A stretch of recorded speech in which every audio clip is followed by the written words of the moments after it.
Hey fish friends, how's it going? Hope you're doing well. My name is Zenzo from Tazawa Tanks. Now recently I made a couple of videos about African cichlids and I've been flooded with questions about African cichlids. A lot of times people are asking me about the plants that I have in some of the aquariums in this room.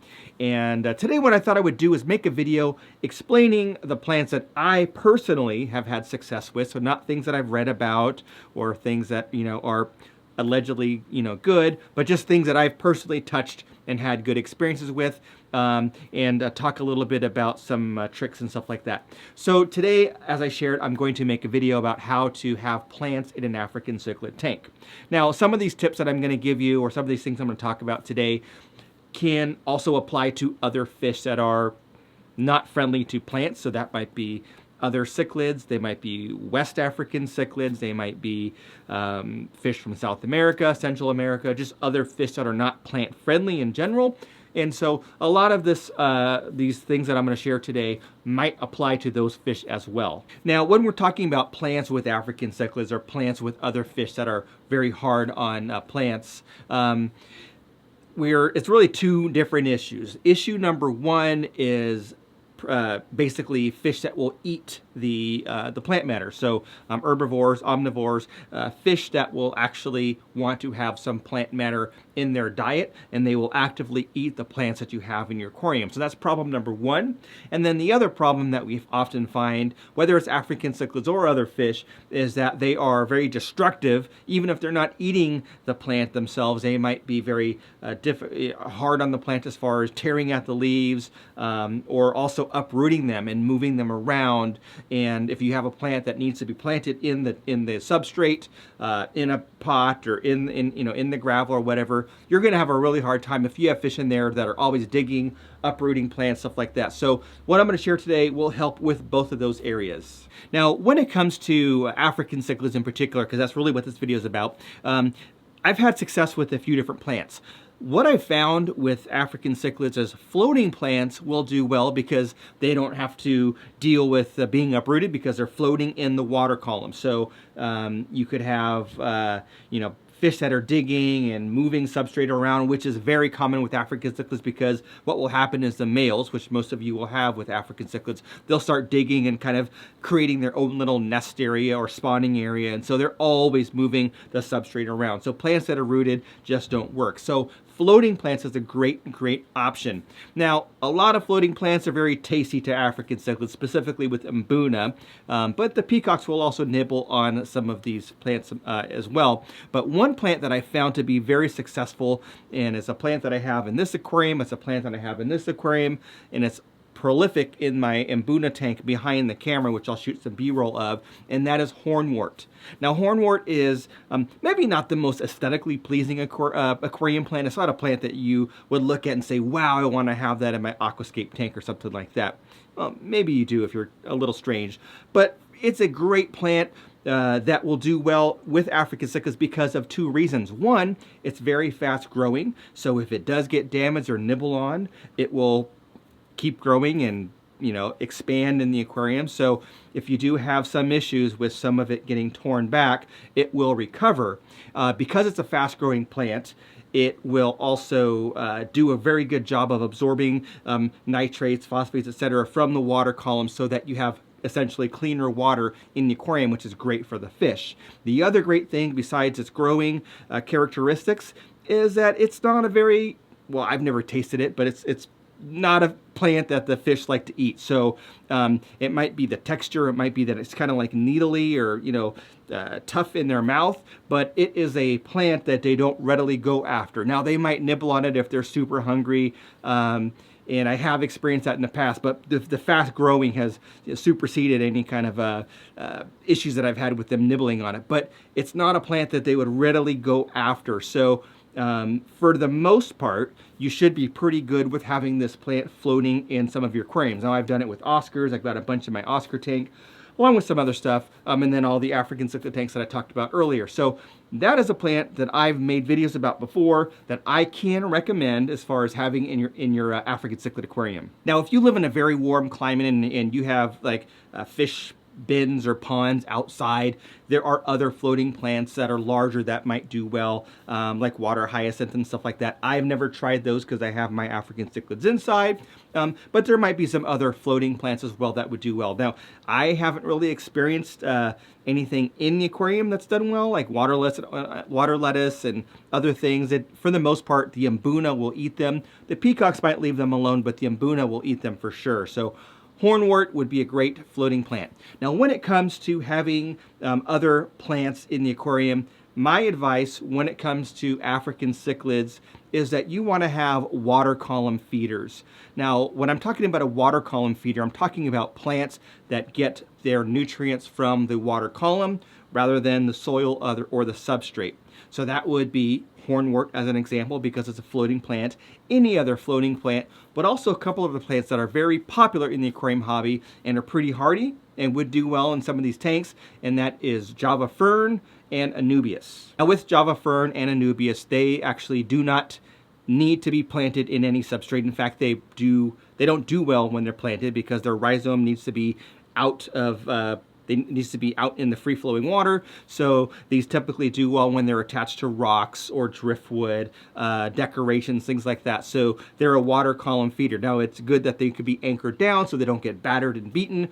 So again, like attached to a piece of wood or rock, but they need to be exposed to the water, so they are a water column feeder. So these do well. Now, Java fern and Anubias are also some good plants to try in African cichlid aquariums because, again, I've never tried to eat them, but for the most part, fish don't like to eat these plants. Now, it might be the texture of the leaves, or it might be that, maybe there's kind of a waxy feel to it, like the Anubias leaf as an example, or maybe it just has a very bad taste or has no nutritional value that they've determined. So regardless of why they don't eat it, they pretty much won't eat it. Now, what I have found is sometimes African cichlids will still kind of tear at these plants.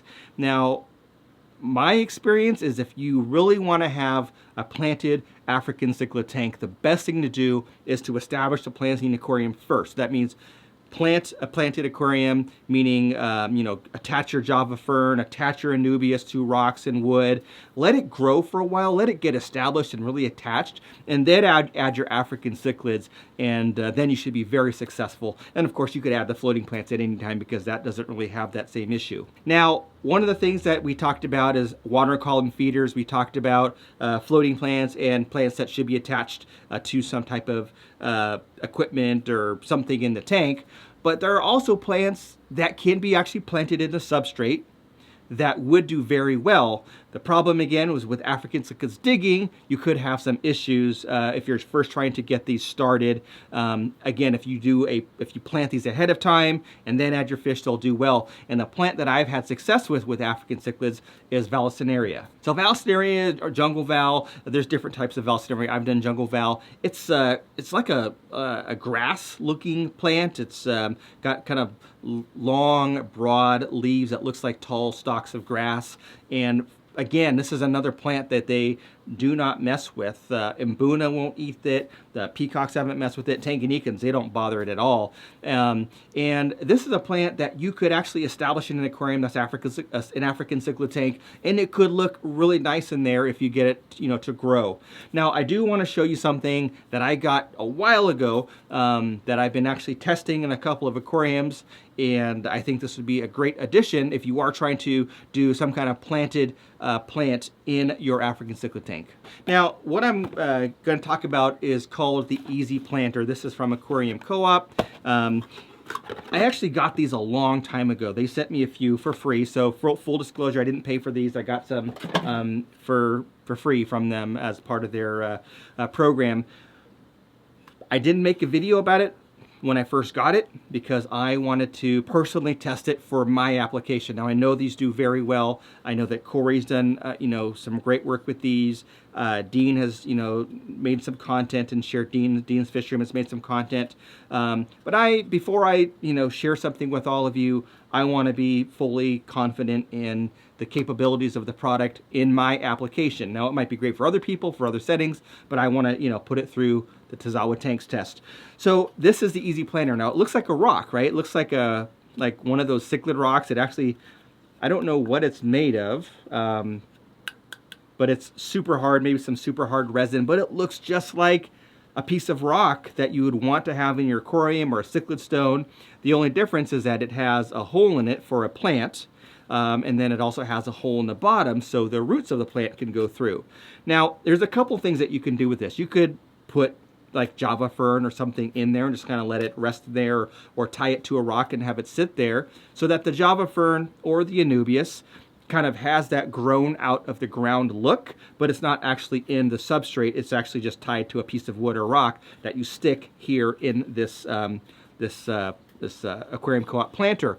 I actually did it in my West African tank. My 5-star generals are terrible on plants. They're very hard on them. They don't eat them, but they're moving them around because they want the tank a certain way. They do a lot of spawning. They're raising babies in there, and so they'll move stuff all the time. So I actually tried this out for a couple of months with some Java fern tied to something and put it in there, and they didn't touch it. It was great. I actually took it out recently because I wanted to move it around, and I did some rescaping there. But this would be something that I think would be a great device to use for something like jungle vows. So actually behind me in my Mbuna tank, and if you know Mbuna, they are herbivores for the most part. They will eat most plants. They'll eat algae, they'll eat vegetables, etc. I actually had some jungle vow growing in my Tanganyikan tank.